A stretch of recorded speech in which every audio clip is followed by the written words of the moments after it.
देखिए, जो आज सुबह में यूएस ने ईरान के 3 या 4 न्यूक्लियर साइट्स पर जो अटैक किया है वो इंटरनेशनल लॉ का वायलेशन है, यूनाइटेड नेशन चार्टर का वायलेशन है, एनपीटी का वायलेशन है और ख़ुद यूनाइटेड स्टेट्स का जो संविधान है, आइन है, कॉन्स्टिट्यूशन है, उसका वायलेशन है। क्योंकि उनका संविधान, आइन ये कहता है कि बग़ैर उनके कांग्रेशनल परमिशन के कोई उनका मुल्क, उनका देश जंग नहीं कर सकता।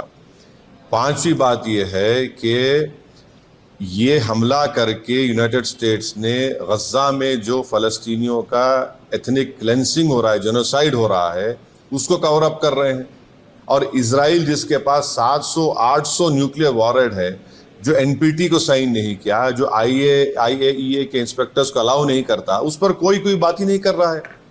और छठी बात यह है कि मेरी बात लिख के रख लीजिए कि 5-10 साल में ईरान 90% यूरेनियम का एनरिचमेंट करेगा, 90% करेगा। अब नहीं रोक सकते ईरान को। अब ईरान एनपीटी से निकल जाएगा और एनरिचमेंट करेगा। और साथ ही साथ उसका ये असर होगा आज की बॉम्बिंग के बाद कि जितने उस देश में, जितने अरब ममालिक बोलिए, मुस्लिम कंट्रीज बोलिए, जो उस खित्ते में है, वो सब लोग अब फैसला करेंगे कि हमको इजराइल के ब्लैकमेलिंग से, इजराइल की हेजेमनी से बचने के लिए हमको अब न्यूक्लियर वेपन्स बनाना पड़ेगा। वो भी आप नहीं रोक पाएंगे। और अमेरिका के इंटेलिजेंस ने खुद कह दिया कि अब ईरान के पास कुछ नहीं है। तुलसी गबार्ड का स्टेटमेंट है।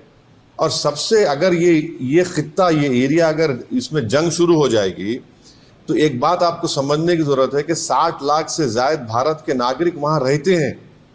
हमारे इंडियन कंपनीज का इन्वेस्टमेंट है वहां पर। वहां से हमारे नागरिक भारत को बहुत बड़ा फॉरेन एक्सचेंज भी जाते हैं।